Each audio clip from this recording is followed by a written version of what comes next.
neza cyane muri kino kiganiro cy'ingo n'imiryango ndongeye kubaramutsa mu izina ry'umwami wacu Yesu Kristo.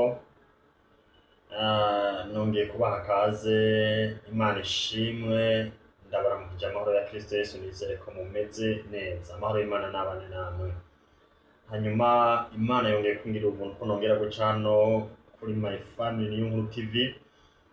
Yesu nakomeze kubahezagira kuri mwebwe mukomeje kudushigikira no kudusapotinga mu buryo bucanka ubundi, bivana n'uburyo muri kumwe dusapotinga, yaba gukora kuri sabone cyangwa subscribe nimba telefone yawe mu Cyongereza, ubwo bwose n'uburyo bwo kudushigikira cyangwa gusharinga izi video kugira ngo zigere ku bandi, byose no kudushigikira mu izina rya Yesu. Imana nibahezagira. Rero uyu munsi mfise ikiyago nje ngo tuganireho, ni ikiyago ngomba ko twumvira hamwe canke dusangirira hamwe. Ni ikiyago umuvyeyi umuvyeyi atekereye umwana yaragiye kuba kugwiwe, canke umuvyeyi atekereye umukobwa yaragiye kubakwa uwiwe. Uyu munsi ikiyago ngiye kuyaga uyu munsi bisa nkaho cerekeye abadamu canke abakobwa n'umwana ashaka n'abavyeyi muri rusange, mugabo buri wese kiramuraba. Muti bimeze gute? Imana ishimwe. Reka ntaraja mw'izina kw'idoni ry'ikiganiro, murambabarira, reka mbanze ndabinginge, kumbore urashobora kuba utarakora sabone canke subscribe bivanye n'ingene telefone yawe mu Gifaransa canke mu Cyongereza, utarakora no kuri kariya kantu mingo nakazogera canke agakengeri kugira ngo dushizeko ikiganiro kizaza kigushikira. Tuguhaye kaze mu izina rya Yesu. Imana yo mwijuru nibahezegire. Haleluya, amen. Rero nyemerera ubikore, hanyuma dukomezanye canke dushigikirane muri bino biganiro kugira ngo bigere kuri buri wese, canke nawe uzahora wumva kumbure ntazobura icyo ukuramo kikagufasha, kugira ngo icyo dushaka ni ukugira ngo tugire ingo zizira umuryango. Kuko abantu b'Imana, kumukristo akwiye kumenya ngo jewe urugo nirwananira, ninananirwa n'urugo, ninananirwa n'umuryango wanjye n'ijuru, kugira ngo nzarishikemo, sinzi ko bizohava bishoboka. Rero dukwiye guhera mu ngo zacu, tugahera mu miryango yacu, hama tukaduga tukagera muri ya mashengero canke ya matorero, kugira ngo tubanze tumenye ngo mbega muri mu ngo zacu bimeze gute. Nitwamara kumenya, kuko nibaza nta muntu urugo rwiwe rwoba ari urugo rumeze nabi, urugo rudatekanye, hama ngo nzogire amahoro mu ishengero, ngo agende mu ishengero agire icyo yumva canke agire icyo atahana, mu gihe mu rugo rwiwe bitameze neza. Rero byari byiza ko umuntu wese abanza kwibaza ngo mbega bimeze gute. Ega birashoboka ukaba ubigerageza ariko bikanga, birashoboka ukaba ushaka kugerageza kubaka urugo rwiza ruzira umuryano, ruzira imivurungano, ukaba ushaka kubaka urugo rwiza ariko ukaba wamuri kurabigerageza ariko bikaba byarasa. Amajambo y'Imana usanga muri kiriya gitabo cya Nehemiya, ni muri kiriya gice cya kabiri uhereye ku murongo wa 10 kugeza ku murongo wa 20. Nehemiya abwira abari kumwe nawe ngo nimuze dushireko twubake. Maze ngo Nehemiya abiganira ingene ikiganza ciza c'Imana cabaye kuri we. Natwe tuvuga ibi ngibi, Imana yabanye natwe, suko vyera ngo de, suko mu rugo bigenda bitumbereye byose vyera ngo Imana yo mwijuru twe tubashirako tukagerageza kubaka neza, hama tugahamagara Imana, tugahamagara Yesu akabana natwe mu ngo zacu. Rero wewe uri kurabigerageza ukabona umengo ntibishoboka, uri kuragerageza kubaka urugo ukabona umengo ntibiri kubigenda neza, reka ndakubwire ngo Imana yo mwijuru nizatuma bikunda. Niyo majambo Nehemiya yabwiye Sanibalati na Geshemu, arababwira ngo mwebwe nta mugabane mufise, ariko twebwe Imana yo mwijuru nizatuma bikunda twege rero dushire ko twubake ntihaga ngo dushire ko twubake kubera Imana yo mwijuru arizotuma bikunda. Natwe turashira ko tukubaka kubera ko Imana yo mwijuru ari ituma bikunda. Yesu nabahezagire. Nizere rero ko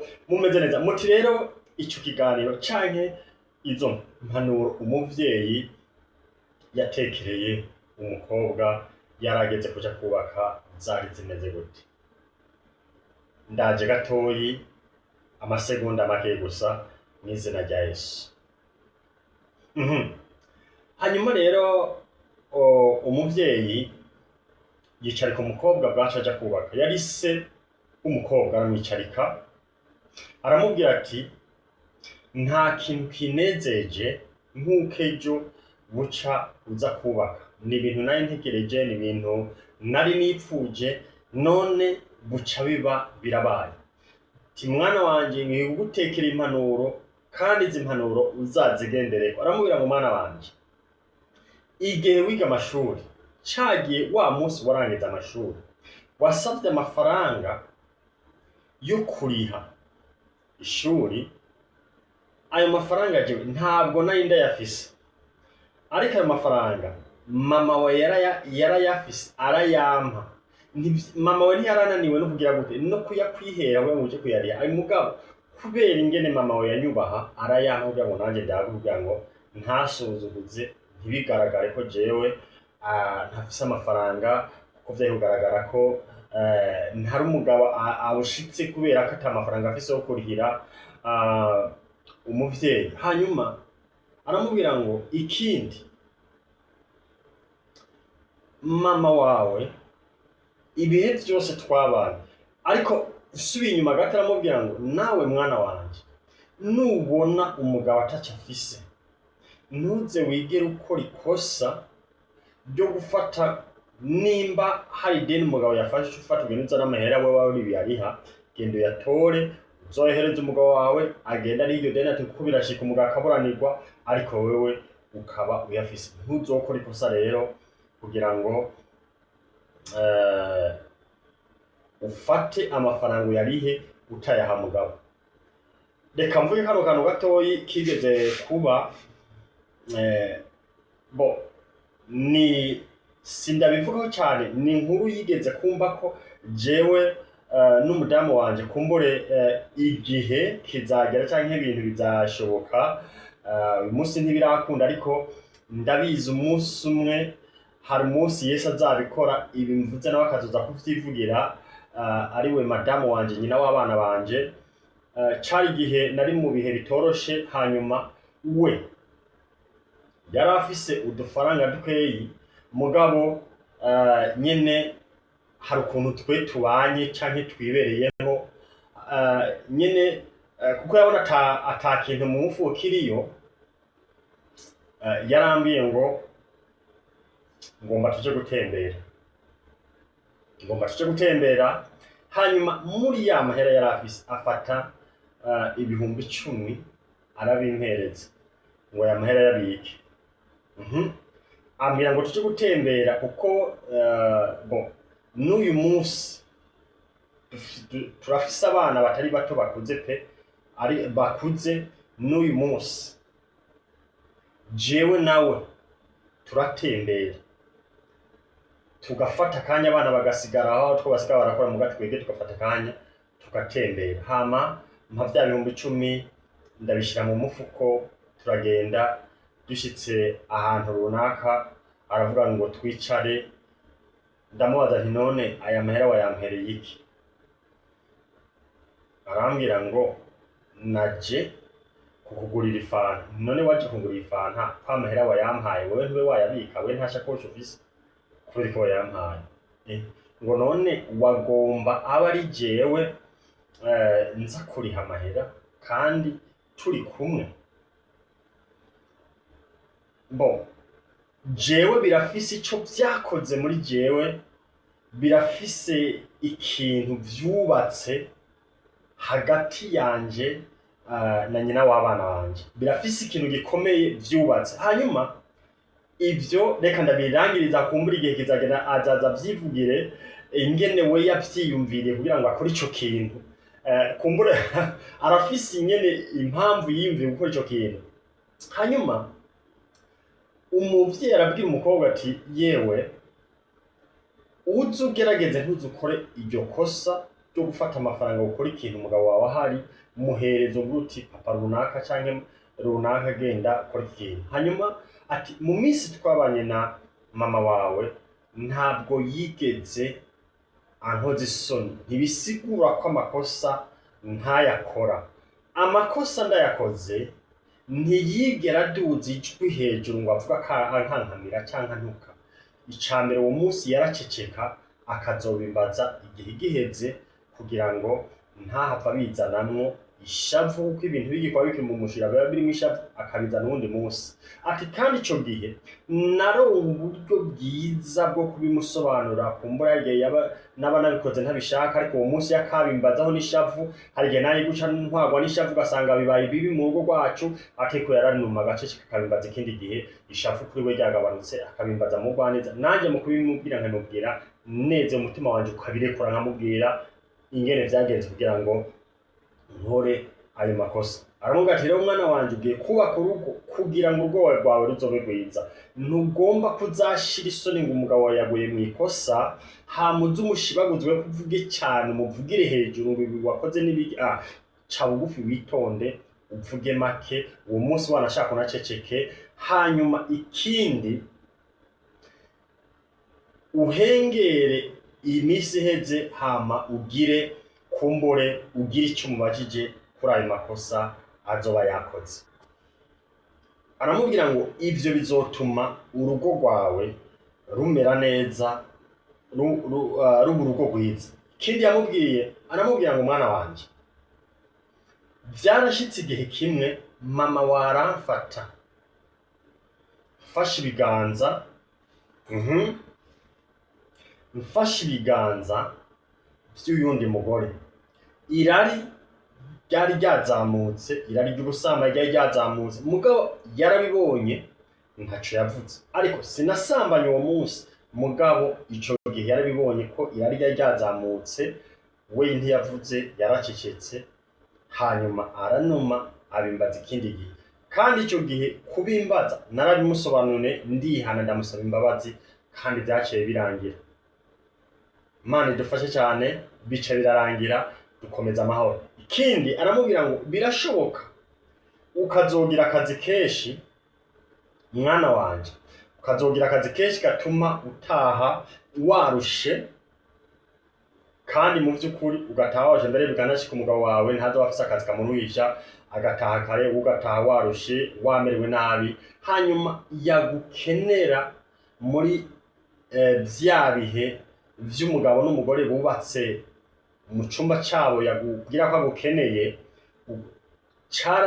kirazira kuvuga ngo ndaje ati jewe mama wawe ntiyigera abikora. Igihe cose yabarushe ntiyigera ambwira ngo ararushe, ahubwo wari nk'umugenzi, ahubwo yabigiramo uruhara kugira ngo ivyo bikorwa biranguke, kuko navyo mu bituma urugo rwubakwa canke ruba urugo rwiza canke ruba urugo runezerewe, navyo birimwo. Aba ngo rero ico yari yarakemuye nubwo yaba yarusha, ahubwo yagerageza kurondera ivyotuma ivyo bikorwa, ico gikorwa c'umugabo n'umugore kiranga kugira ngo dukomeze twiyumvanemo.